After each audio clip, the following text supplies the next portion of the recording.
sir, ma'am. Nandito po kami from HRAW National or sa NHQ. Captain Fernando po ito. We are here to remind you. Give us a minute lang po. Ano?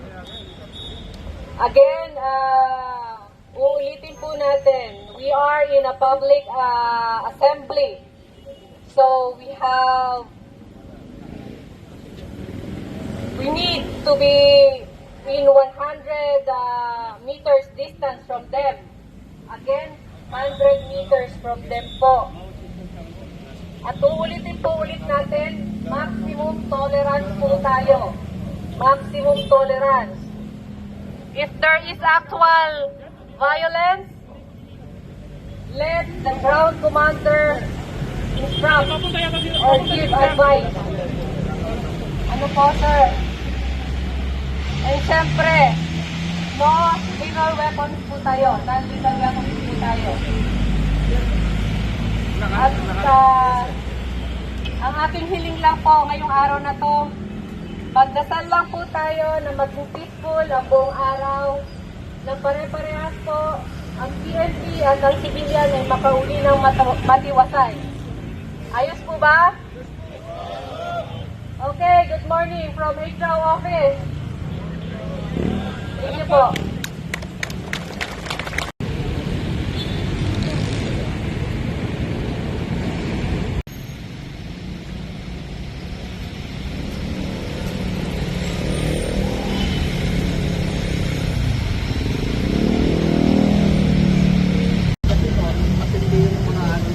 Kaya talagang pinag-block lang kami yung mga ang impact lang ngayon dito sa metal.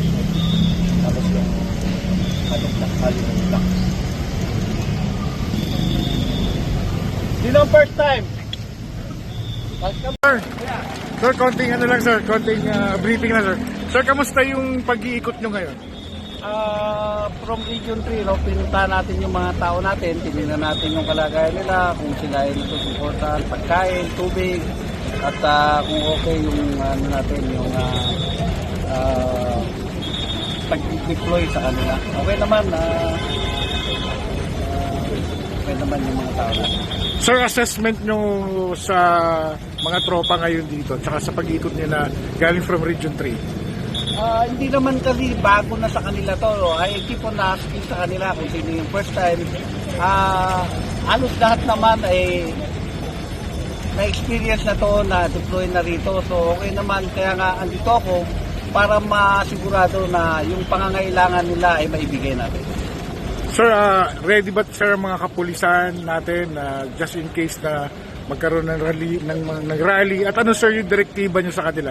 Maximum tolerance po ba? Ready naman yan, no? Napagplanuhan naman na kung saan man sila yung deploy. Ito yung binigay sa area na to, sa contingent ng Region 3, no? Of course, number one natin dyan na ipinapaalala sa kanila is siyempre observe maximum tolerance lagi. And we always follow the procedure. Ito ang pinaka-important. Yes, sir. Thank you.